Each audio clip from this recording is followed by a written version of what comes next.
بسم اللہ الرحمن الرحیم نحمدہ و نصلی علی رسولہ الکریم. تقریباً اللہ تعالیٰ کی رحمت سے 4 دن سے دنیا کے بارے میں حضرت حکیم الامت مجدد ملت حضرت مولانا شاہ شفیع تھانوی صاحب رحمۃ اللہ علیہ کے ملفوظات پڑھے جا رہے ہیں. 4 یا 5 دن ہو گئے. اللہ تعالیٰ عمل کرنے کی توفیق عطا فرمائے. کل میں نے 2-3 باتیں یاد تھی تو میں نے بتا دی، تو ایک صاحب نے پرچی لکھ کر دی کہ میری آنکھیں کھل گئیں. بڑا پریشان رہتے ہیں مال کے بارے میں. تو 2 مثالیں اس وقت یاد آئی تھیں.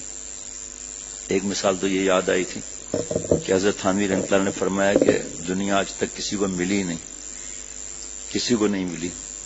آگے کا جملہ شیخ العرب العجم رحمۃ اللہ علیہ کا ہے. عارف باللہ حضرت مولانا شاہ کی محمد اختر صاحب رحمۃ اللہ علیہ کا ہے کہ ابو جہل جو تھا وہ سردار تھا، اکڑ تھی کہ بھئی میں سرداری ہٹ جائے گی، تو سرداری آخر میں ملی ہی نہیں، ختم ہو گیا معاملہ. ابو لہب کے لیے مفتی نعیم صاحب نے بتایا کہ وہ سود پر دیتا تھا پیسے، تو مال کی محبت نے اس کو دور کر دیا. ایک جاہ اور ایک مال، ایک جاہ شہرت میں کچھ ہوں اکڑ، اور ایک مال کی محبت. پھر حضرت والا کا عرض کر رہا ہوں دوبارہ کہ قارون کو دنیا نہیں ملی، شداد کو نہیں ملی، کسی کو ملی نہیں. اگر کسی کو ملی ہو تو بتا دیں. حضرت والا تو اتنے برس حیات رہے، آپ کسی نے بتایا نہیں کس کو دنیا ملی ہو. فرض کریں ایک مثال ہے کہ کوئی مشہور کمپنی، چلو ٹوئٹا لے لیں آپ، اس کے پورے دنیا میں کتنے کارخانے ہیں، اس کے وینڈرز کتنے پورے دنیا میں، کم از کم میری نظر میں تو کوئی گن نہیں سکتا. جب اس کو دنیا مل گئی تو آگے کیوں بھاگ رہا ہے؟ ہنڈائی کے چیئرمین نے کاربن 12ویں فلور سے چھلانگ لگا کر حرام موت مرا، سکون نہیں تھا. تو اس کی مثال حضرت تھانوی رحمۃ اللہ نے دی کہ ایک بڑھیا چڑیل، اس کو رنگین کپڑے پہنا کر اور اس کو نقاب کرا دیا گیا، اور پاگل اس کے پیچھے دیوانہ ہو رہا ہے، اس کے پیچھے دیوانہ ہو رہا ہے. یہ دنیا کی مثال ایسی ہے، کسی کو نہیں ملی. گھٹیا تو بڑھیا والی بھی ہے نا ہم لوگ. دنیا تو پھر خود ہی آئے گی متقی کے پیچھے. تو قرآن پاک حدیث پاک سے بار بار عرض کر رہا ہوں. پھر اس پر اور بھی ملفوظات ہیں کہ بالکل مطلقاً دنیا منع نہیں ہے، لیکن پیچھے بھاگ رہے ہو اور کچھ ملے گا نہیں. دوسری مثال دی کہ سائے کو پکڑنا ہے، اس کے پیچھے ساری زندگی بھاگو، سایہ نہیں ملے گا. پرندے کو پکڑ لو، سایہ خود آ جائے گا، پر اصل بھی مل جائے گا، نقل بھی مل جائے گا. ایک اللہ کو حاصل کر لیں، دنیا تو خود ہی پیچھے آئے گی. تیسری مثال دی حضرت مجدد نے کہ سانپ کتنا خوبصورت ہے، تو بچہ اس کو لینے آگے بڑھ رہا ہے تو زہر کھا جائے گا وہ. فرمایا دنیا بہت زیادہ خوبصورت ہے، تو اس کو اگر پکڑنا ہے تو اس کا پہلے منتر سیکھو، پہلے اس کا منتر سیکھو نا پکڑنے کا، ورنہ یہ ڈس جائے گی دنیا. بڑوں بڑوں کو ڈس چکی ہے اور ڈس رہی ہے اور ڈسے گی. صحابہ رضوان اللہ علیہ مجمعین کی مثال ہیں. صحابہ رضوان اللہ علیہ مجمعین نے کھیتی باڑی بھی کی، کاروبار بھی کیا، نوکری بھی کی، لیکن اللہ پر کیسے فدا ہوتے تھے، حضور صلی اللہ علیہ وسلم پر کیسے فدا ہوتے تھے، اشارے پر جان دے دی. تو فرمایا دنیا کو پکڑنا ہے کوئی بات نہیں، پہلے اللہ والوں سے منتر تو سیکھو، ورنہ ڈس دے گی دنیا. ایک ابھی اچانک ایک چوتھی مثال یاد آ گئی کہ دنیا کی مثال ایسی ہے جیسے پخانے کا ڈھیر لگا ہوا ہے گوبر کا نا، اور اس پر سبزہ آ گیا ہے، اس پہ سبزہ آ گیا نا، گوبر کا ڈھیر سبزہ آ گیا ہے، تو اس پہ چارپائی رکھ کر بیٹھ گئے اس پر. آس میں پتہ چلا پخانے کے اندر گوبر کے اندر دھس گئے. نماز میں بھی یہی چلے گا ہر وقت. جتنا کاروبار بڑھاتے جاؤ گے اتنا پریشان ہوتے جاؤ گے. اس کو پکڑو گے تو یہ ہاتھ سے نکل جائے گا، اس کو پکڑو تو یہ ہاتھ سے. ایک اللہ کی محبت حاصل کر لیں، سارے غموں کو کھا جائے گے اللہ کی تعالیٰ کی محبت.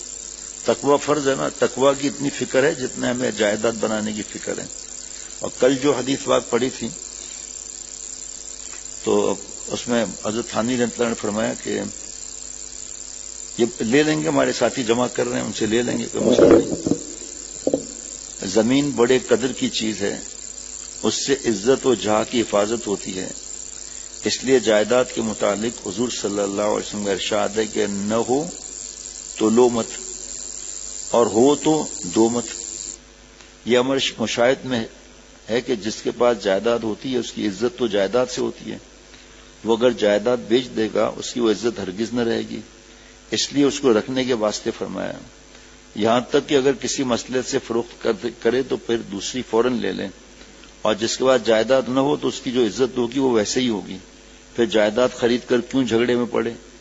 ان اکرمکم عند اللہ اتقاکم، عزت والا وقار والا ہے جو گناہ نہیں کرتا، ہر وقت پریشان رہے گا۔ یہ میں کئی دن سے کہہ رہا ہوں دوستوں کو، میں نے اپنے پاس بھی اس میں سے 620 صفحات میں سے یہ میں نے دنیا کے ملفوظات اپنے ڈائری میں لکھوا لیے کل، جیسے ان شاء اللہ تعالیٰ بار بار پڑھے گا۔ آدمی زبان سے تو کہتا ہے لیکن دل ادھر لگا رہتا ہے کہ بھئی عبد الشکور کو اللہ اپنے پلاسٹک کا کارخانہ دیا تو اللہ یہ کارخانہ مجھے بھی آپ عطا فرما دیں۔ اور یہ جو نشان جو میں نے لگائے وہ جائیداد ہے فساد کی جڑ۔ حدیث شریف میں ہے کہ اگر جائیداد بیچو تو اس روپے سے فوراً دوسری جائیداد خرید لو، اور ایک حدیث میں ہے کہ اے عائشہ جائیداد مت خریدو تم دنیا دار ہو جاؤ گی۔ ان دونوں حدیثوں کے مجمع سے مفہوم ہوا کہ اگر جائیداد موجود ہو تو اس کو جدا نہ کریں اور نئی جائیداد نہ خریدیں۔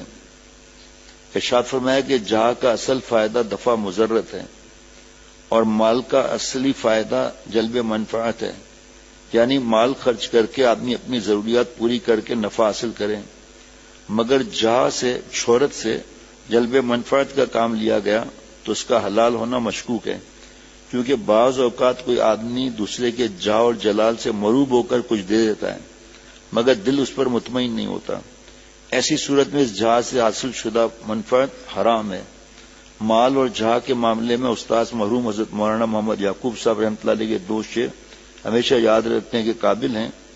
آفریں تجھ پہ ہمت کوتا، آفریں تجھ پہ ہمت کوتا، طالب مال ہوں نہ طالب جہاں، طالب مال ہوں نہ طالب جہاں، مال اتنا کہ جس سے وہ خورد و نوش، مال اتنا جس سے وہ خورد و نوش، جہاں اتنا کہ ہوں نہ میں پامال، یعنی کہ ایسا اللہ تعالیٰ عزت دے مانگیں جس سے کوئی ذلیل نہ کرے۔ اور جس عزت کو کہا گیا ہے کہ حرام ہے وہ یہ کہ خود سے چاہنا کہ میں نیک نہیں ہوں، نیک مجھے لوگ کہیں، جو نیک نہ کہیں تو غصہ آ جائے، تو تکبر اور جہاد دونوں حرام ہیں۔ تکبر میں انسان دوسرے کو حقیر سمجھتا ہے اور حق بات نہیں مانتا، جہاں میں دوسرے کو حقیر نہیں سمجھتا، اپنے کو نیک سمجھتا ہے اور اپنی تعریف سے خوش ہوتا ہے۔ کوئی تعریف نہ کرے تو تکلیف ہوتی ہے اور غصہ آ جاتا ہے کہ میری تعریف کیوں نہیں ہو رہی۔